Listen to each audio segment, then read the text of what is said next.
Alright guys, so this is something a bit different. Basically, this is going to be like a bit of an overview video of kind of my thought process going into changing a new army. I've alluded to it a few times in previous videos that I've really not been enjoying playing with the Warriors. Just the play style and the way they operate on the table it hasn't been lighting my fire, sparking my sparks lately, and I wanted a change. So this is kind of just going to be the video of my thought process ending the Warriors and starting a new army. So yeah, try and stick with it. It might not be the most fun of videos, but there might be a few things that you can pick up to use in future when you ever decide to change armies yourself. So basically, this is going to be like I said, a new era for me. I really began to just get bored of the Warriors. Um, just the play style was very razor's edge. It was either going to be an easy win or an absolute destruction from the get go, and I really didn't enjoy that. It was getting to the point where for 95% of the games I was playing before we even deployed, I knew who was going to win. You know, barring an absolute miracle or a dice flop or whatever. You play the scenario out 100 times, 95 times, I knew who would win the matchup, and that's not what I wanted from my hobby. I want to, I want to be able to have fun, and I want the mystery for 4 or 5 turns of how's this going to go, who's going to win, what if I make that charge, it's going to flip the game this way. If I fail that spell, it's going to flip the game this way, and so on and so forth. And the Warriors just really weren't offering that to me. So, what options did I have? Well, so a while back I did a video with the Orcs and Goblins. I did dabble with them a little bit. I bought up some small army and was doing some smaller games and really starting to get into the fun involved with the Orcs and Goblins, the randomness, the crazy stuff, and I did enjoy that. However, I found that the play style is actually very similar to Warriors. Obviously, not in the sense of big unkillable monsters like the Demon Prince and high armor like the Warriors and the Skull Crushers and things, but I found myself with the Orcs and Goblins being very one-dimensional. It was push the savages forward and 6 dice foot of Gork, and I was falling into the same old trap of the Warriors where I was throwing the Demon Prince forward and 6 dice in Purple Sun, and I didn't want to go down that route where if the savages didn't perform or I didn't get a foot of Gork off and it didn't do the damage, I was going to struggle, and I didn't want that. I want a nice balanced approach to the hobby. So other options were basically any army that could offer I want to say not so much an easy time, but would compete. But if they'll compete if you play well and you know how to build the army and you know how to implement your tactics appropriately. You're going to be successful, and that's what I wanted. And I suppose you could say that about any army. If you know how to play any army, I've always said this, that any army can be played well if you really dedicate the time to learning how to play any army.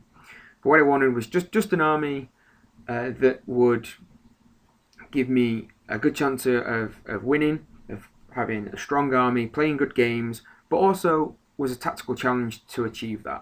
And like I say, I just want to add the strategy back into my hobby. I don't want it to be a matter of I've got this, razor's edge model or unit that if it performs, I'm going to win, and if you can counter it, you're going to win. I don't want that in my hobby.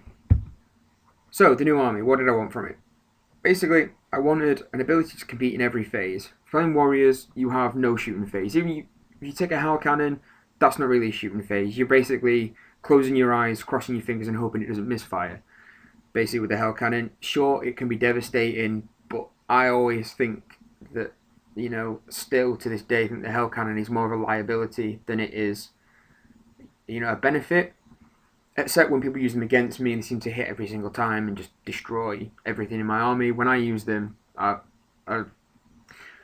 put it this way: the most my Hell Cannon has ever achieved was to make a 25-man goal unit run off the table, and that's in probably a dozen or so games of using it.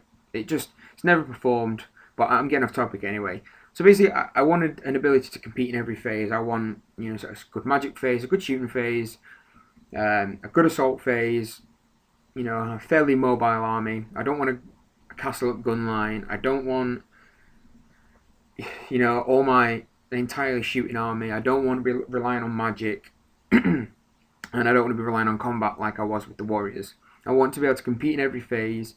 I want to be able to try and outthink my opponent in every phase, and use every phase to my advantage to win the game and just create a fun, exciting environment.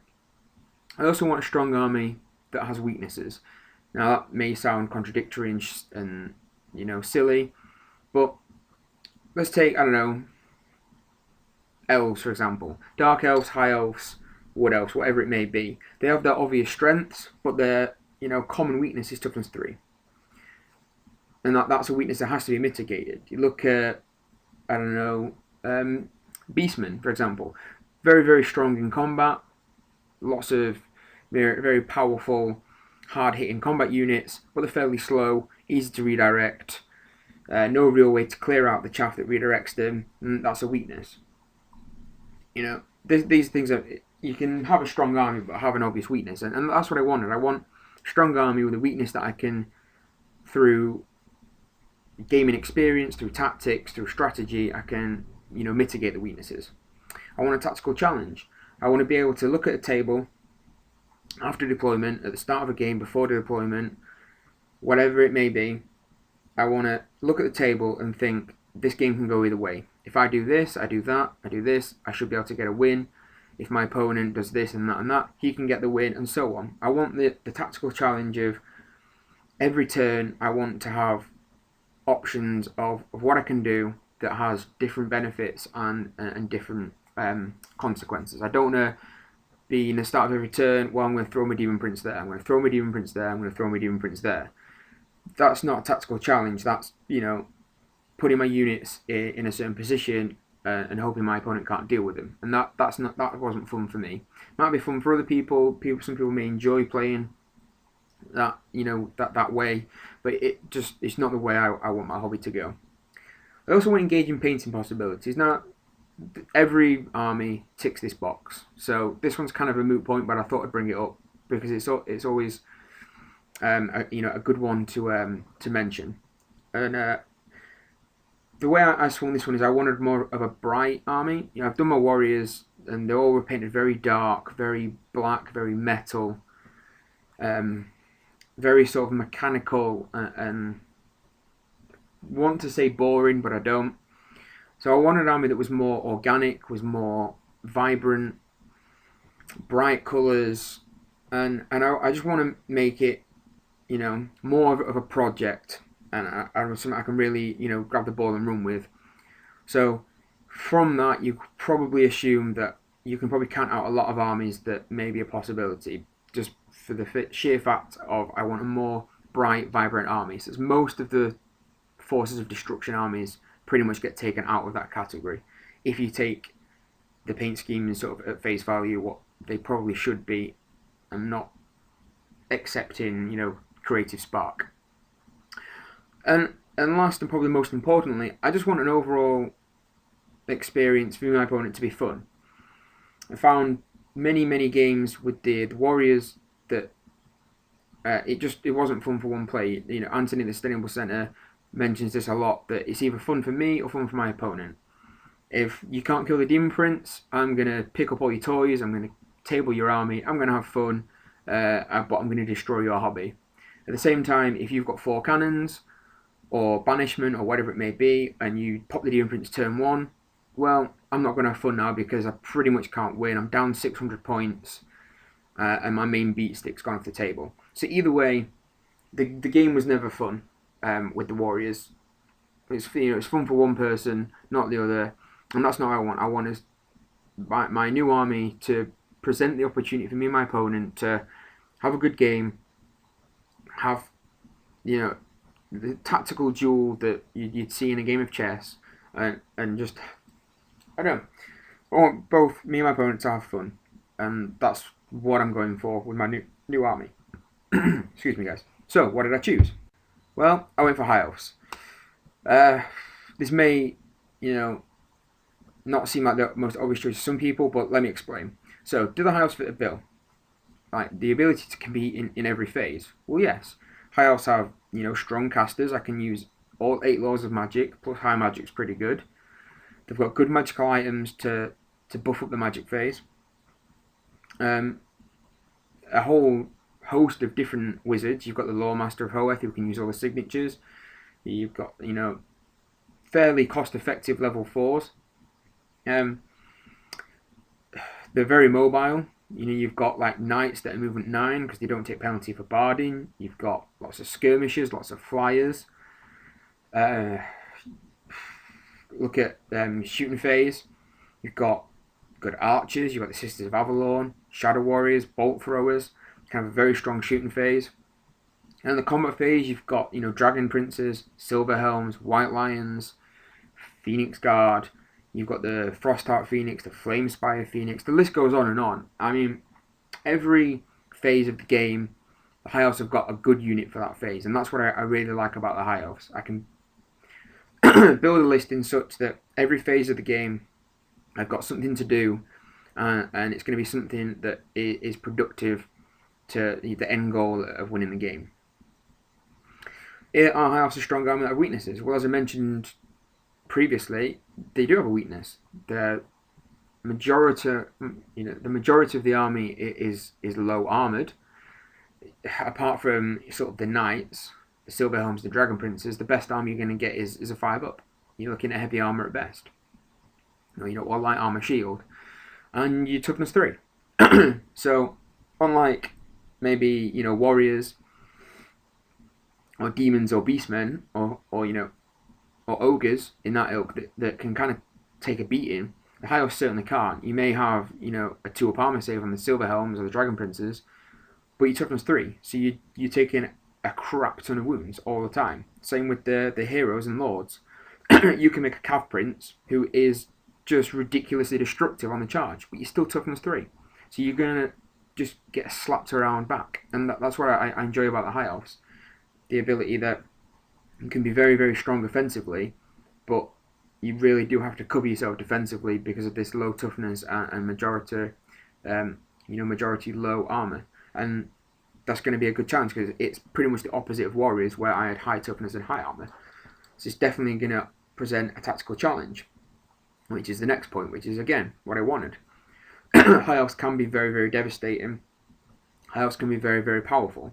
But if you're not careful and you're not prudent and you get, a flank charge or even just a front charge against something with a bunch of attacks, your toughness 3 is going to let you down and you're going to find your army crumbling through your own mistakes. It's not like the warriors where I can push forward my Skull Crushers and not really care because I'm toughness 4 with a 1-up save. If you charge me, you're going to do next to nothing and I'm going to beat the crap out of you. In this instance, it's going to be, well, I'll push my unit forward, I'm going to beat the crap out of you, but you're going to beat the crap out of me. So it's, going to have this little duel where, well, who's going to roll better at the end of the day? And you can't bank on consistently winning combat by 10,000 like you can with the warriors. It's going to present an interesting tactical challenge to to build the list in such a way that I'm not tripping myself up on, through my own mistakes and just not forward thinking. Does the High Elves have engaging painting possibilities? Well, of course they do. Like any army can be engaging. I really wish I'd have rewritten that bullet point before recording this because, that again, every army ticks that box if you think about it. But do they fit the brief that I set out in the previous slide of being bright and vibrant? Well, yes, they do. Of course they do. High Elves are the glittering host, the clean, crisp, sharp whites and silvers and blues. Very, very bright, colourful army. And I've painted up a few Silver Helms already and a few other units, and I think they just look beautiful. The vibrancy, the brightness of them, the neatness. They're just a great looking army, and I'm really enjoying painting them so far. So, the High Elves tick that box as well. And is it going to be an overall fun experience for me and my opponent? Well, I think it is. I'm wanting to build the list in a certain way, which I'll see in coming up in some of the slides in a minute, so that I have an equal chance of winning as my opponent. I'm not building the list to be ridiculously broken. I'm building the list to be competitive. If I play it well, if I learn to mitigate the toughness 3, if I learn to mitigate the fact that I have, not as heavily armored units as I used to have with the warriors, I think that I can win. Yet at the same time, if my opponent can exploit these weaknesses, they can win. And this tactical duel of my, destructive offense and my, frail defense, I think is going to create a fun game where, we try and exploit each other's weaknesses rather than crossing fingers and hoping that you can kill something. So the High Elves, in my opinion, do fit every single build. Whilst a lot of people will think, well, the High Elves are just another overpowered army, that's completely fair. But for me, what I wanted from my new army, they do fit every category of what I was looking for. Like a lot of armies do, I could have gone for Empire fit this bill.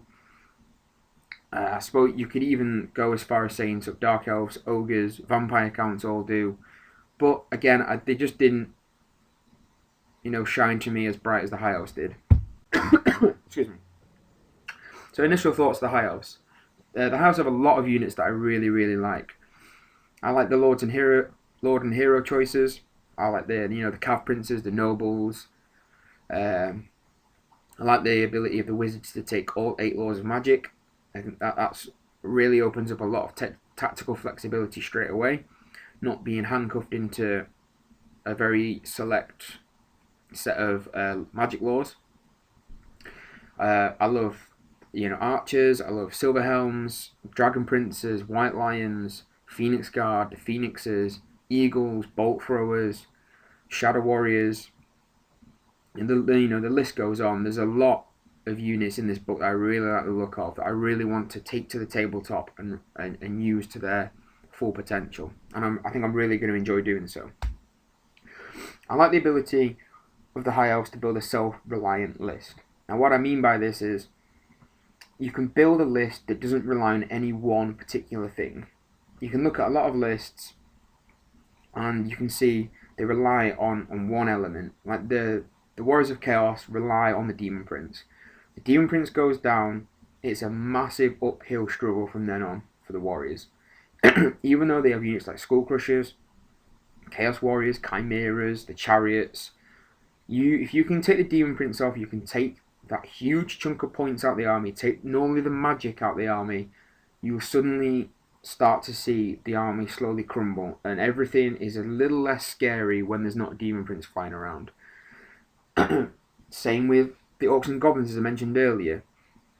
No matter how strong you build a list, you're always relying on that foot of Gork to come down. You're always relying on a big horde of trolls to not fail stupidity. There's always little bits here and there that it's basically, I don't want an army with a crutch, is what I'm trying to say. And the High Elves have this ability where you can have good shooting, you can have good combat, you can have good magic, and each one is not integral to the list, but they all mesh together to create one overall strong strategy. If your combat's not going the way, well, your shooting is powerful enough that it can dig you out of that hole that your combat units may have created for you.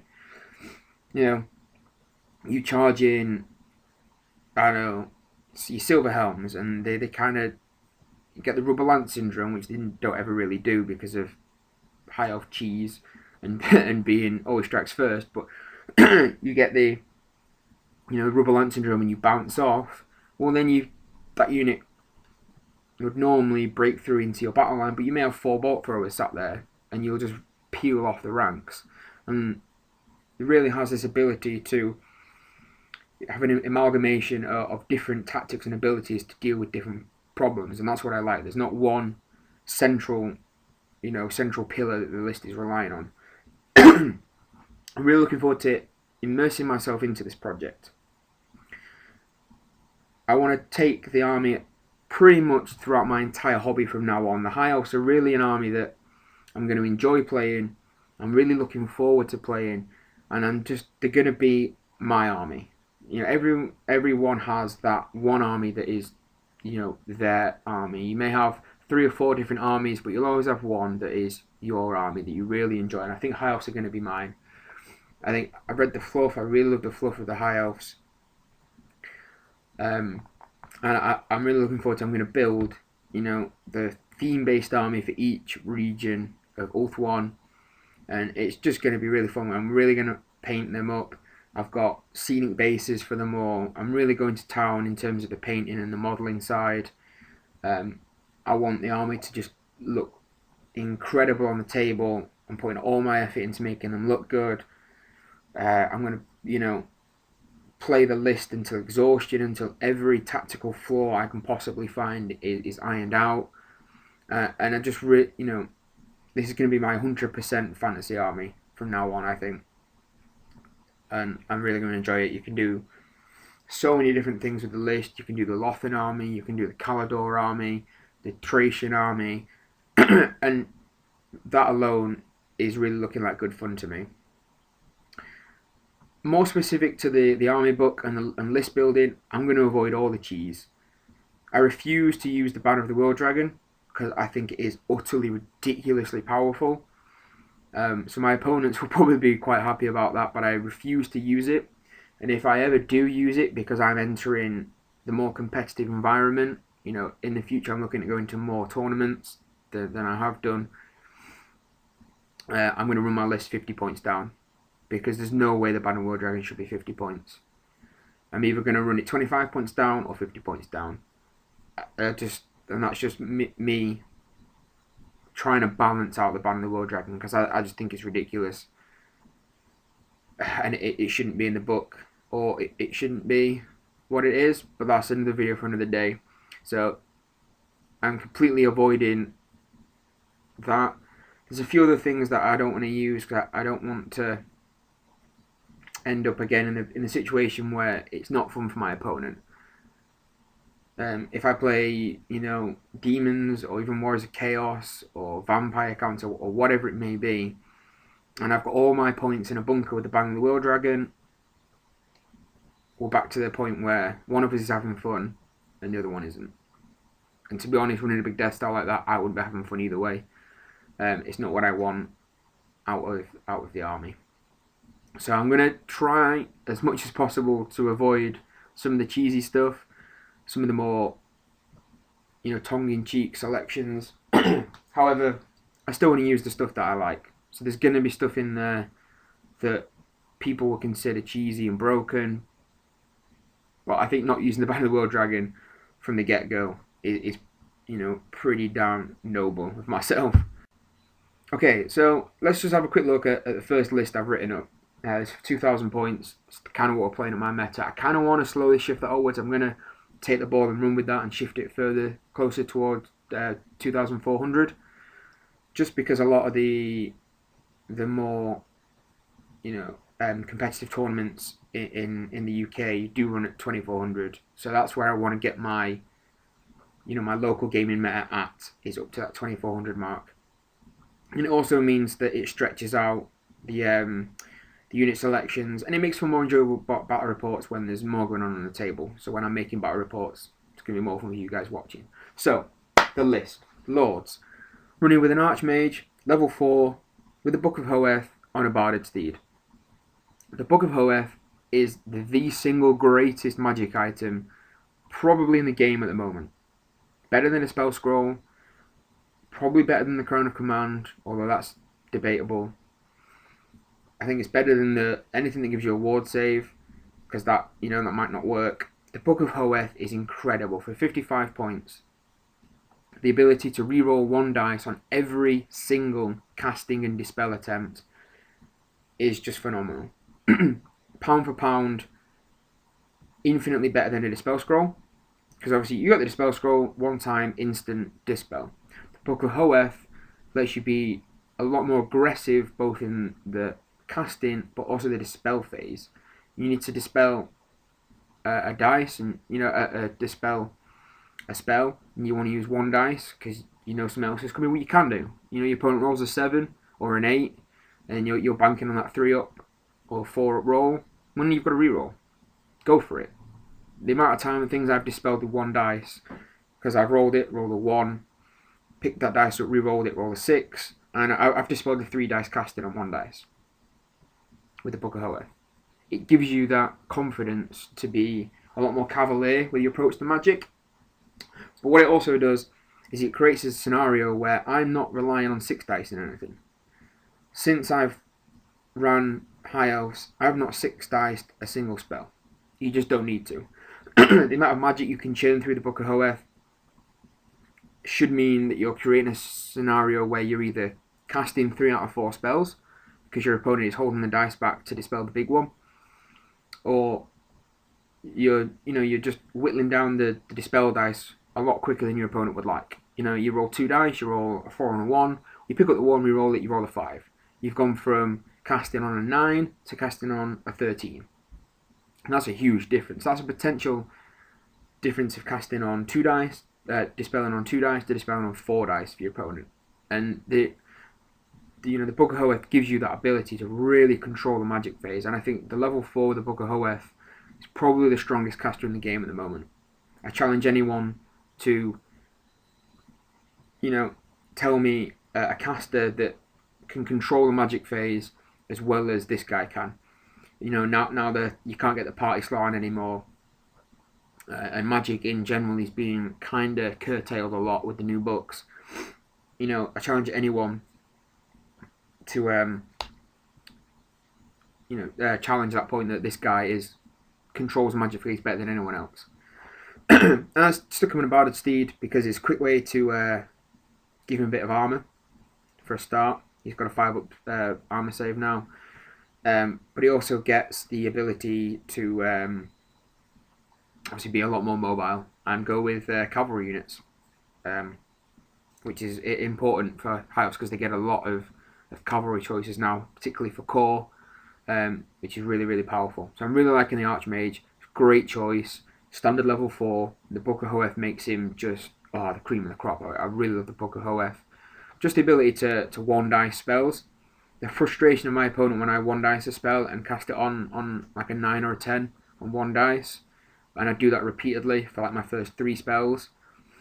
It's just incredible. Really gives you magical dominance. Heroes. I run a pair of nobles. One of them is the BSB, obviously.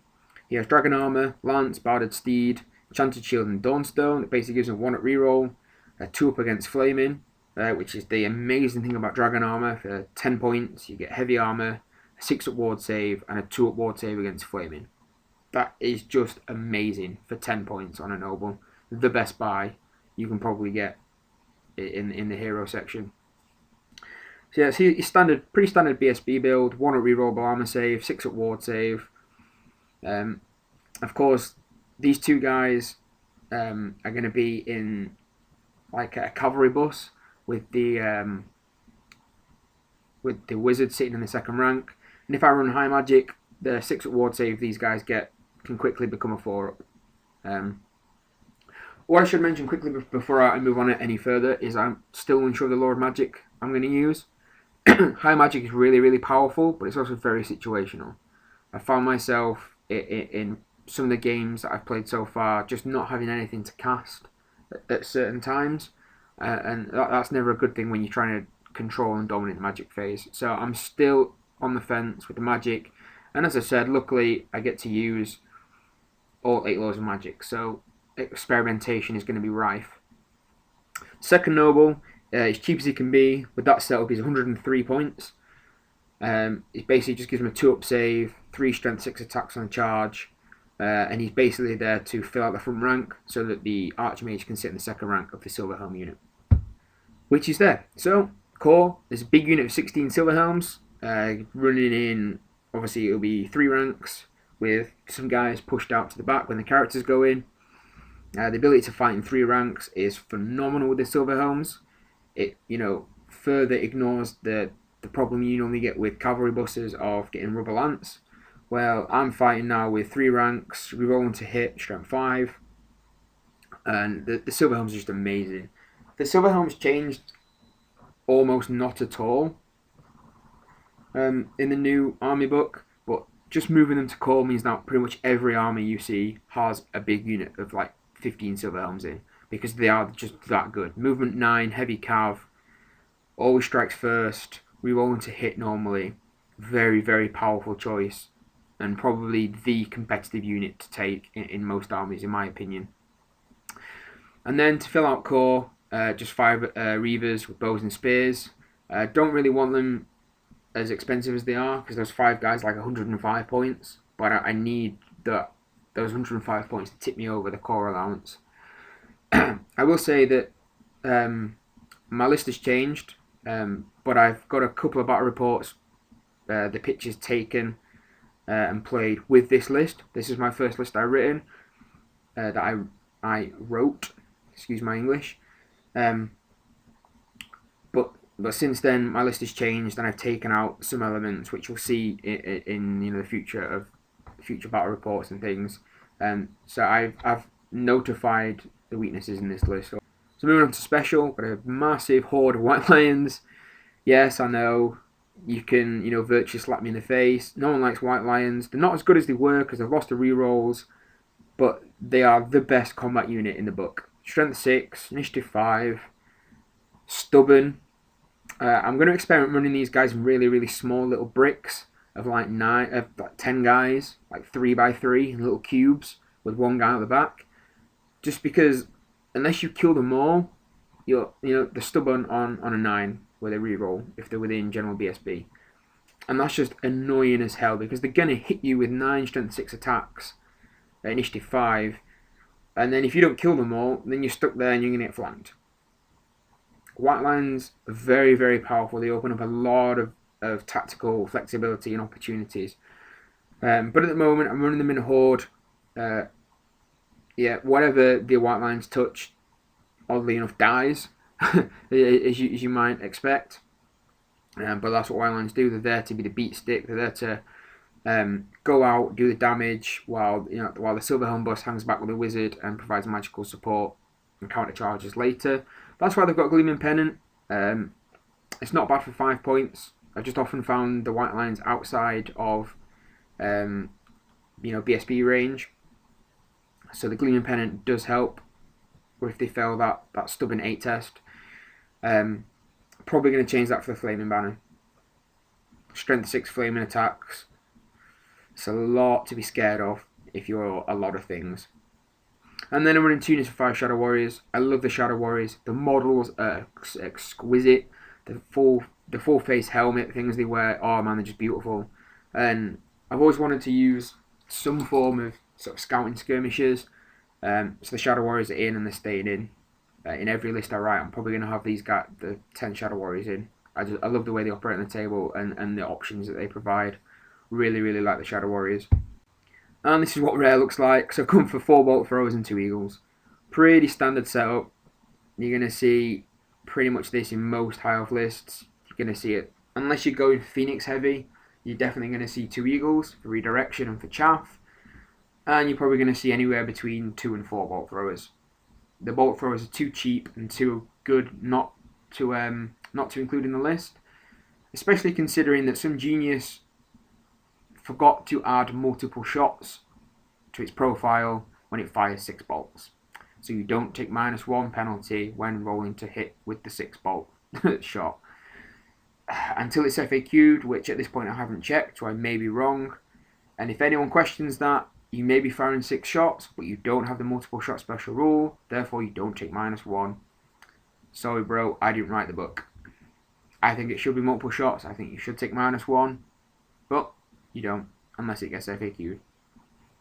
So yeah, the bolt throwers are one of the best choices in the book. The points reduction is just amazing. The ability to take, 2 for 1 in the rare choices again is really powerful. And the eagles are probably the best, war machine, hunters, chaff, redirectors that you can buy for the points. Alright, so what's next? That's the list. Feedback, always welcome. I will say now that like I said there, The second point, I've seen the flaws in the list and I've changed it. So that list isn't the list that I'm working on at the moment. I only put that list up because I have a few battle reports ready to get uploaded and recorded that's used that list. So just to avoid confusion and getting ahead of myself, I put up the list that I've used in my battle reports that I'm getting uploaded in the next week or so. So that isn't the list I'm running. I have made some changes. We'll probably do another video on maybe at some point, or you'll just see it in battle reports. But feedback, as always, always welcome. I'm really enjoying the high elves. The high elves are giving me everything I want from my hobby. I get to roll dice in every phase. I get to take part in every phase. Strong in the magic phase, strong in the shooting phase, strong in the combat phase. Really enjoying the way the paint schemes coming out. They're looking really nice. The scenic bases look awesome. And I'm just really enjoying the tactical flexibility that I'm having. I really have to think at the start of every turn, if I do this and it doesn't work, I'm in trouble. If I do this and it goes well, then I'm, rather than just relying on the Demon Prince and hoping he doesn't miscast himself, I really have to think about every action and movement that I do on the table, and that's really enjoyable for me.